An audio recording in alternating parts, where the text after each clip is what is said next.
Ebusia Endra in share John Dumelo's appointment vetting proceedings.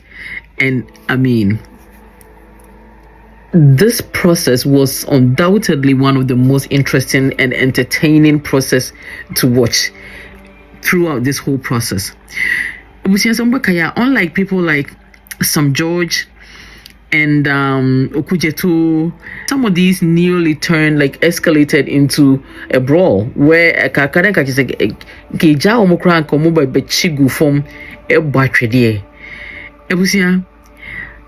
I would say those ones were somehow uncomfortable to watch, especially when the dynamics of power struggle. Afenyo Markins is trying to, show them say Mina Meye Oga in the house, and also say yes, so we are not going to succumb to your ogaship. So what you say, it just a to be, but John Dumelo the this session was light-hearted. It was engaging and was refreshing. Videos no and a treguno. It also the highlights and a media ban. In name say John Dumelo, a actor. He has made a name for himself in both Ghana and Nigerian movies as well. And Sana Oba into politics. Now before coming to politics, and someone said farming. Or contested won the constituency twice. That's Awawaso. What is the name of it? Awawaso West Wagon constituency. Ubiti NPP ni led the second time. He has been appointed to the deputy minister designate for food and agriculture. And as I said earlier, also a venture into farming. Now I will say of all the new appointees, for me personally, John Dumelo's appointment, I see that as a very befitting appointment for such a new member of parliament, and that goes to show how visionary His Excellency John Dramani Mahama, the vision he has to reset Ghana. I feel like he's putting hopefully the appropriate people, and to say the least, John Dumelo's position or appointment really fits him quite well, because he's new as well into this farming business. He's learning. He's under an experienced farmer, right? So I feel like they're just going to be, and with his humility, his humbleness, they're just going to be a good pair and work for the good of Ghana. I'm still on the vetting process now. His vetting process was a fresh of breath air. It was very enjoyable, and it was such a perfect ending to that day's vetting process. Me personally, I wish this one concluded the whole vetting proceedings, because I don't know which one can beat John Dumelo's and Afenyo Markins' dialogue in Parliament, given what we've seen before. During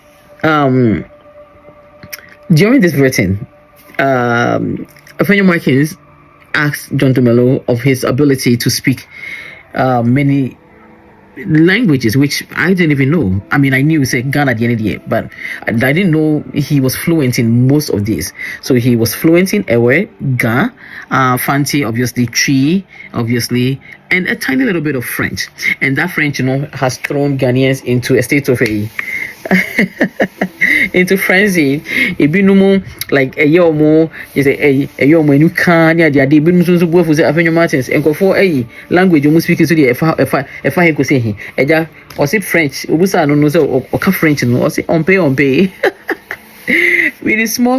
The fluency is about 20%. French, like it's enough for him to buy and sell something, which will be a good asset for his appointment, because we're going to need him and his tactics to trade with other countries, including hopefully francophone countries. And that was good. But the process also took another interesting turn when Afenyo Markins asked John Dumelo of his faith as a Catholic. And as a man, I am a staunch Catholic. Just only you quite sorry, John Dumelo, you want to be with you. But how confident okay any busa they say okwa sorry when Jesus Christ Moga only in our pay you who baby akwa sorry also for the meeting was your transfer will be a transfer okay the transfer new one now but when reading fine accepted nya no hona your transfer no na ono na akwa so no only there he papa ni hu ikutuku bi amfa kora bi anhye it was very interesting to watch but anyway that was very very nice. I will say John Dumelo's vetting process. If you haven't watched it, as I said, I have it here. So just take your time, get some nice juice, apple juice or water, whatever, or wine, sit down, put your feet up and just watch the highlights of the day. Because I will say this vetting process was one of the most heartwarming moments that came after, the vetting, after like many vetting processes that have been very uncomfortable to watch. His wife, the wife also a lawyer, madam, and also dressing modest in the chi. Any movie your photos or mutual another video of John Dumelo, the son. The back it was 4 years or 5 years so I ran to school. I was on a Payanko school or Seminko at the Yasmiko farm. Hey, Samikaye, me can send the appointment. Yes, appointment was ordained to be. Why? Anyway, Cecilia John Dumelo is also encouraging during the processing. He's encouraging, say he's advocating. So one, I'm saying now say in Siono, regulate it, and that is me too. They should regulate it. You cannot let it come closer to water bodies. You cannot let it come closer to towns. It has to go far away. Nothing so cocoa increase cocoa prices na cocoa bonye den send a be attractive for even younger people to also venture in cocoa. Also send a be and 70 be I will say I'm hoping say this Juma will beat me a year so far because I think he is the right appointment. He's the right person for this. I will say enjoy. And so go to share me and let me say when did you asemi ho. Intim subscribe to my YouTube channel and also follow me on TikTok, Instagram and Facebook. TikTok me will GatsbyGH and Hash Vibe. Now YouTube also me will GatsbyGH and Hash Vibe TV. Thank you, Mr. Chair. Are you a Catholic? A staunch Catholic. Ah, okay. Do you have a firm belief in the rosary, the power of the rosary? Yes, Mr. Chairman, I have one here. Yes, please. You brought your rosary? Yes, please. Are you familiar with St. Francis of Assisi's prayer? No, that one I didn't get there. Pardon? But listening to you in some of the interviews in the vetting committees, yes, you've had a lot. You always say that prayer. Lord, make me an instrument of your peace. Yes, please. Okay. You may want to read that prayer. I mean, it inspires me a lot. That great saint. Thank you. All right. Do you belong to any of the Catholic lodges? You know, the Catholic Church has some fraternal societies. The lodge, the Catholic Church also has lodges. The Knights of St. John's, the Marshal. These are lodges in the church. Do you belong to any of them?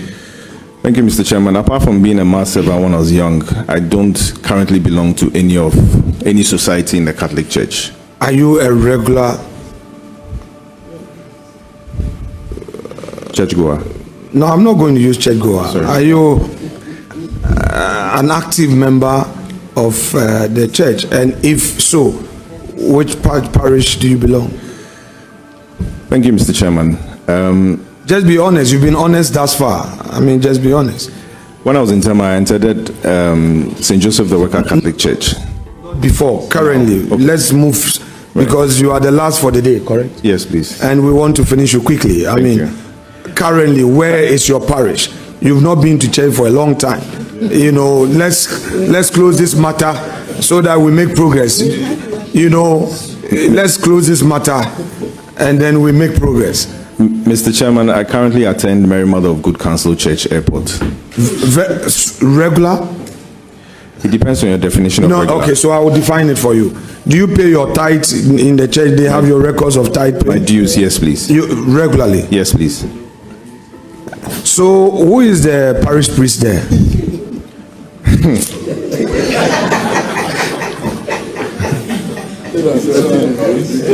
Mr. Chairman. No, John, Mr. John, not Bojidi. Mr. Chairman. John, Bojidi. John, Mr. Chairman. John, They just changed him. Okay, John, the one they just changed, the one who has just been transferred. Give me his name. You know, Archbishop is listening to us. He's watching, and I know many Catholic priests are watching you and I, yes, including all the troublesome Catholics. Yes. Thank you, Mr. Chairman. Mr. Chairman, as Member of Parliament of Ayawaso West Wogon, I do attend several churches in Ayawaso. John, you know you are an honest person. Yes, so far. You have your rosary with you. Yes, please. We have all sinned. Yes. And falling short of the glory of God. That's true. Don't do this and that. The man you are going to work with, Eric Opoku, yes, he doesn't like this. Yes, please. If it is this, it is that. Yes. And then just own up, let's move away from there. Yes, please.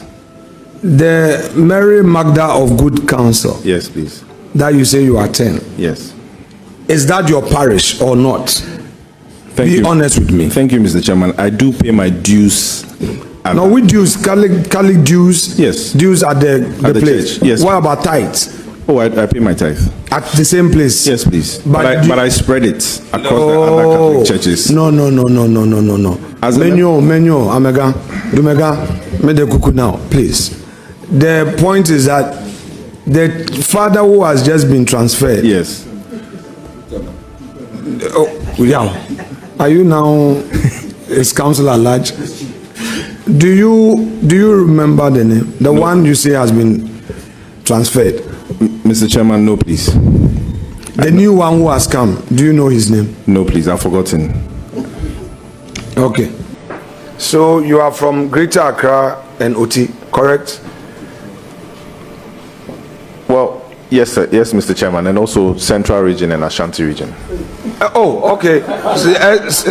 John, it looks like you have some presidential ambition. Oh, yes, because the way, because there's going to be vacancy. No, it's a privilege to serve your nation. Don't run away from it. No.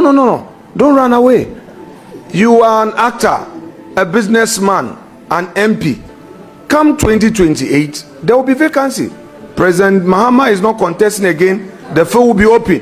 You are from Oti, Greater Accra, Central, and Ashanti. Masa, you speak French. You speak Twi. Oh, you qualify. You are 41. You overqualified. In fact, you will be 44 in your prime age. Wouldn't you consider it? Mr. Chairman, there are so many seniors ahead of me. Okay, so not now.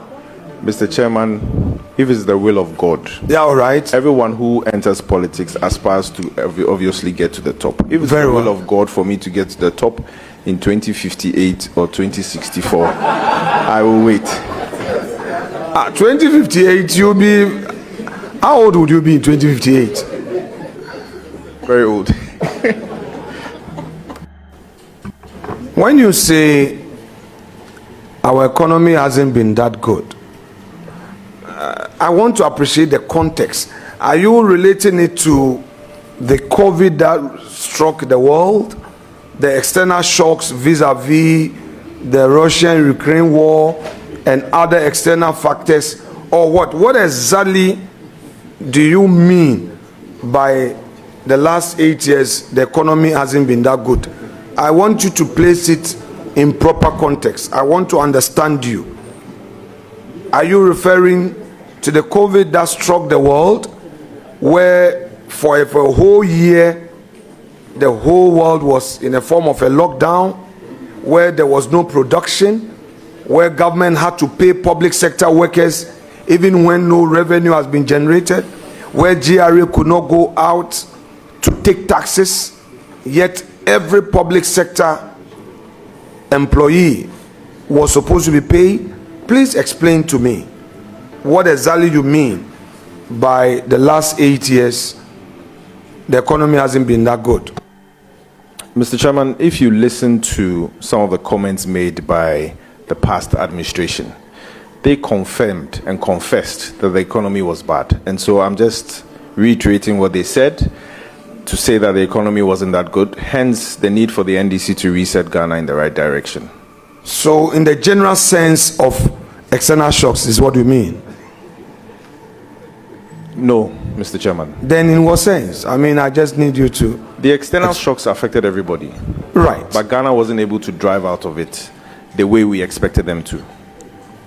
No, explain. I just want to understand. What I mean is that you mentioned COVID. You mentioned Russia, Ukraine. But Russia, Ukraine, and COVID affected almost every country in the world. Some were able to navigate out of it, some couldn't. Some of the countries that did a successful navigation... Relatively, Ghana did poor. No, it's okay. I'm happy with the conversation. I mean, this is a public discussion, and for the records, share with us those countries that, in your view, and you can limit yourself to the sub-region, those countries in the sub-region that, in your view, they navigated better out of the COVID and met expectation, and unfortunately Ghana could not. Please, Mr. Chairman, I'm only repeating what some of your party members said during their campaign time. That this is the honorable nominee. Yes, sir. Let's not go into campaign. Now you are a public officer. Yes. Okay, where you rely on data and facts. If you don't want to base your argument on some facts, statistics, and data, then let's retreat and then make progress. But if we are going to say things that people say on campaign platform, even my own party members, as you're saying, then we cannot make progress as a nation. Mr. Chairman, let's retreat and make progress, please. Chairman, that will be all for him. Yeah. Yes. Thank you, Mr. Chairman. Mr. Chairman, ever since I got into the agric space, or ever since social media became rampant, every time I do a post about agric and making agric look exciting, I've had a lot of engagements. I have had a lot of people wanting to get into the agric space. But what I tell them is that not everybody can be a farmer. And so you have the whole value chain. You have those who farm, you have those who provide transport, you have those who provide agric inputs, you have those who add value to it. And I feel and I believe that ever since I made it very public that I'm into farming, a lot more young people have gotten into agriculture, which is a good thing. Because if you look at the average age of farmers in Ghana, we are talking of over 50, 55 years, which is bad. And so we need more people to get into agriculture. We need more people to drive the agricultural bus. Thank you, Mr. Chairman. Do you agree with me that capital is a critical challenge when it comes to agriculture? The young men and women that you want to inspire to get into agriculture, get into farming, especially the graduates, people who are done with uni and moving to office with CVs, that you would want to encourage to get into agriculture. One of their worries will be capital, money, funding. How do you hope to address this? Thank you, Mr. Chairman. Mr. Chairman, in all my engagements across the country when I'm speaking to the youth, I tell them to always start small, and they shouldn't look at the bigger picture. They should look at the bigger picture, but they should always start small. And so if your dream is to have 1,000 cattle, you can start with 1 or 2. If your dream is to have 2,000 goats, Just start with 1 or 2. If your dream is to make or add value to whatever it is you're producing, just start with something small and grow with the business. And so, yes, I do tell them that you should start small, because most of the time when you start big and you don't have the experience, you're likely to crash. Thank you, Mr. Chairman. In the modeling, Yes. the framework, there's going to be a desk or a secretariat at the Ministry of Agriculture for those companies, those entities in that sector to apply and to have some incentives as entities under your 24-hour economy. Mr. Chairman, in consultation with my boss, if it deems fit, yes, we might set up a desk. Wait. In consultation with your boss, Yes, please. you are going to do what? I want to understand, because we are recording you. Yes, Mr. Chairman. You know, it's not enough to be on the rally grounds talking 24-hour economy, 24-hour, to get the youth to vote for you. We are recording, so tell us, 24-hour economy, what in consultation with your minister, tell us what you are going to do. Mr. Chairman. Yes. In consultation with my boss, if it so pleases the ministry, we will set up a desk. If it becomes so necessary. if it doesn't please the ministry, If it becomes we should necessary. forget about. If it doesn't become necessary, we should forget about the 24-hour economy upon which you mounted your campaign and won the 2024 elections. Correct? Correct. If it becomes necessary, sir. So it may not be necessary to set it up. And it can be necessary, sir. Okay, we've taken note.